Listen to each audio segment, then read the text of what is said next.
बिस्मिल्लाहिर्रहमानिर्रहीम। अस्सलाम वालेकुम दोस्तों, उम्मीद करता हूँ आप सब लोग खैरियत से होंगे। दोस्तों, सर्दियों के मौसम में जब गरम गरम सूप की बात की जाए तो हम सब के मुंह में पानी आ जाता है। ये मौसम अपने साथ बेशुमार सौगात भी लाता है और इससे हम खूब लुत्फ़अंदोज़ होते हैं। मौसम सरमा की अपनी मखसूस सौगात में गाजर का हलवा, खुश्क मेवा जात से बने मीठे और गर्मा गर्म सूप। आज हम आपको सर्दियों को मज़ेदार बनाने के हवाले से गर्मा गर्म टमाटर के सूप की तरकीब बताएंगे। जी हाँ दोस्तों, इस तरकीब के ज़रिए आप घर में बैठे गर्मा गर्म टमाटर का सूप तैयार कर सकते हैं। टमाटर का सूप बनाने के लिए अज्जा: एक बड़ा चम्मच जैतून का तेल, एक बारीक कटी हुई प्याज, 8 बारीक कटे हुए बड़े टमाटर, 400 मिलीलीटर मिक्स सब्जियों से बनी यखनी, 4 बड़े चम्मच टमाटो केचप, 4 चुटकी ओरिगानो।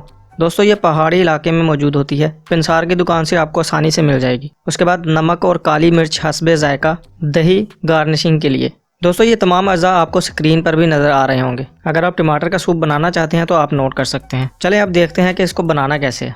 सबसे पहले एक पैन में जैतून का तेल डालकर दरमियानी आंच पर गर्म कीजिए और तेल गर्म होने के बाद इसमें बारीक कटी हुई प्याज को हल्का सा भून लीजिए। इतना भूनिए कि वो नरम हो जाए। अब इसमें बारीक कटे टमाटर, सब्जियों की यखनी, केचप, ओरिगानो, नमक और काली मिर्च डालकर उबलने के लिए छोड़ दें।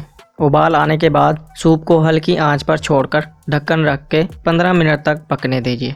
15 मिनट पकने के बाद इसे ठंडा कीजिए और फिर अच्छी तरह ब्लेंड कर लीजिए।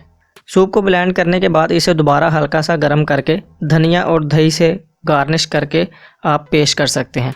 आपका सूप तैयार है। दोस्तों, ये बहुत मज़े की रेसिपी है। चूँकि सर्दियों का मौसम है, ये रेसिपी मेरी नज़र के सामने से गुजरी तो मैंने सोचा क्यों ना आप लोगों के साथ शेयर की जाए। आपको अच्छी लगी हो, आप अपने घर में इसे ज़रूर बनाएं और इस गर्मा गर्म सूप का लुत्फ़ उठाएं। उम्मीद करता हूँ वीडियो अच्छी लगी होगी आपको। अगर अच्छी लगी हो तो वीडियो को लाइक कर दें, शेयर कर दें और आपकी अगर कोई राय या कोई सवाल हमसे आप करना चाहते हैं तो हमें कमेंट ज़रूर करें। मिलता हूँ नेक्स्ट वीडियो में, तब तक अपना ख्याल रखें। अल्लाह हाफिज़।